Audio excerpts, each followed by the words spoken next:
Bandai has just cancelled Battle Spirits Saga. So I thought, wow, this is the ideal time then for me to open all the starter decks and get to know this game. So in the next videos, I'll be opening this whole collection of starter decks from starter deck 1 to starter deck 6. Stay tuned. This video will be dedicated to starter deck 02. So an important disclaimer, if you haven't seen my previous videos, I've never played Battle Spirits Saga, so today I will review the content here with you without having really played. So take that in mind, please, when I'm looking at the card.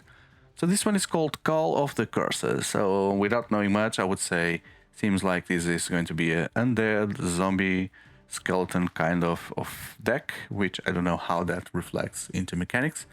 But oh, it says here, remove your opponent's cores and cause chaos in their ranks. So that will be the strategy, to decore the opponents. So inside you have the deck, the play sheets, the cores, which is a resource, and the soul core, which is the red one of the most important. So let's see what is inside the Call of the Curses. I'm trying to go very careful here because I don't know at this stage if I will keep the boxes or not. So opening now. At least this front part, I think it's very beautiful, so I would like to keep it. Okay, so there's the playmat. Where did the core go? Here. So there's the soul core there. The soul core is so special there. It has a special place here on the insert, but it will go exactly to the same place as all the others. Then there's a very strange plastic bag. It's really a crime against the environment, the amount of plastic that this brings. Plastic, and then 2 bags with 15 cores, plus this one, which will go directly to the pool. After 6 decks, you know, I will have a big pool of cores to store, besides these plastic things. Then, playmat.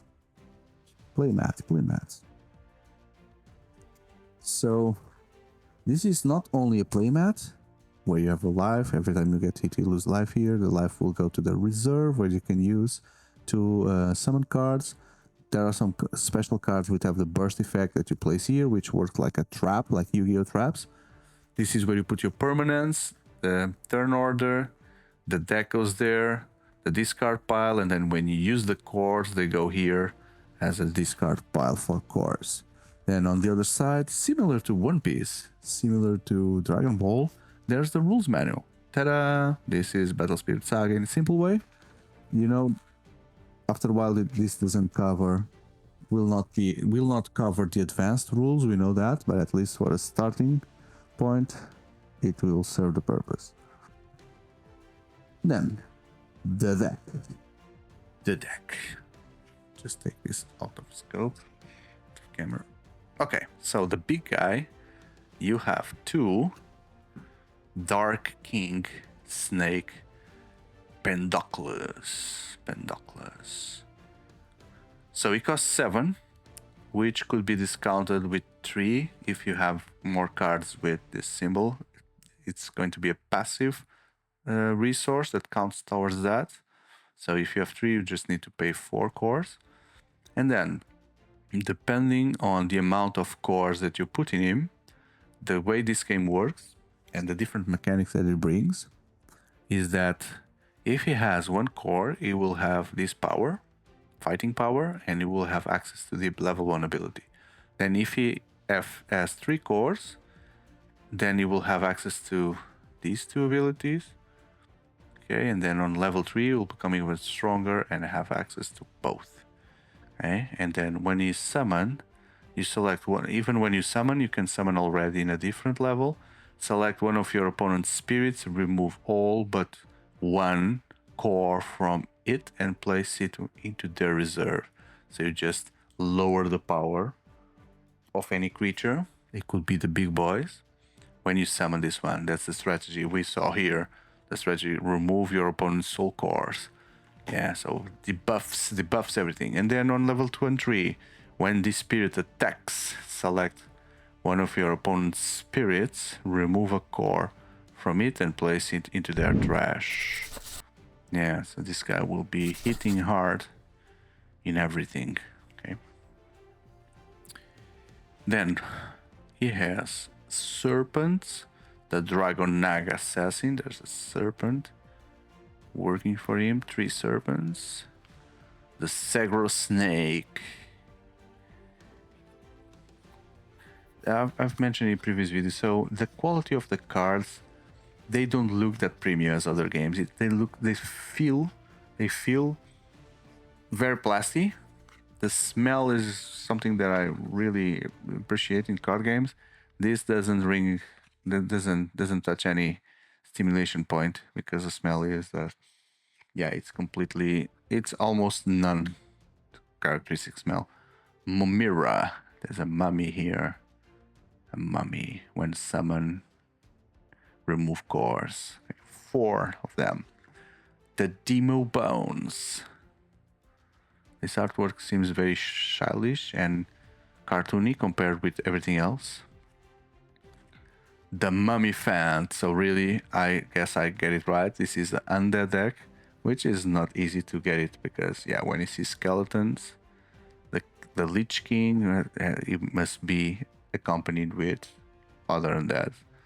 Like a Oakham Pendle, which looks like a giraffe, dressed as a bride with a dark fire on his head, something like that.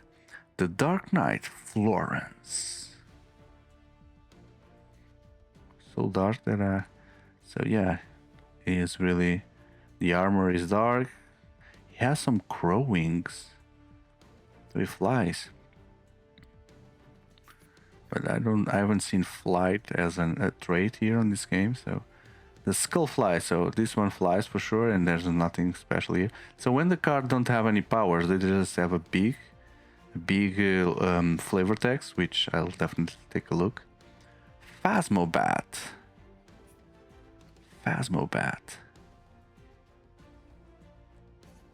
Oh, I like the cards.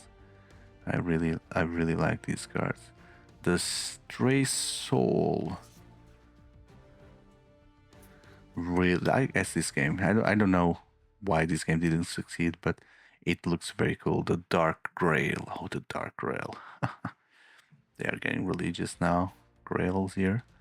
Okay, so then now you get some Nexus cards, which look like locations that also have abilities, having them on the map. The Poison Shot. Strange. Oh, this is a magic. So this is something that you play. You pay, you play it. You can do the effect here on main phase or flash. Flash is like in the middle of combat.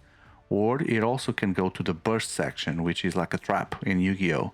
And then there's a specific trigger here that says when opponent destroys your spirit, it just activates and do the effect.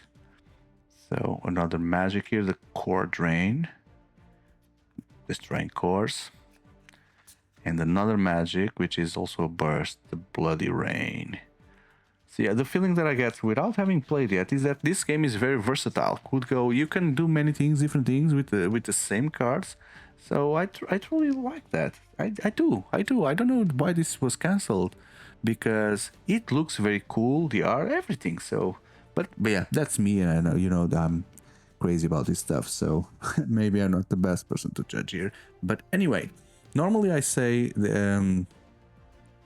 if you like this video, please hit the like button and consider subscribing, etc. And I have a playlist for this game, which I don't have for this one yet. I hope that I can create one in the future with having all this material around me, and I invite you then to see that playlist, subscribe. I have playlists at least for all the major card games out there, which I believe you'll find interesting. And I also have content for board games. And I'm releasing a new content called Table Talks, where I'm interviewing people and getting to know their projects, their profiles while playing board games online.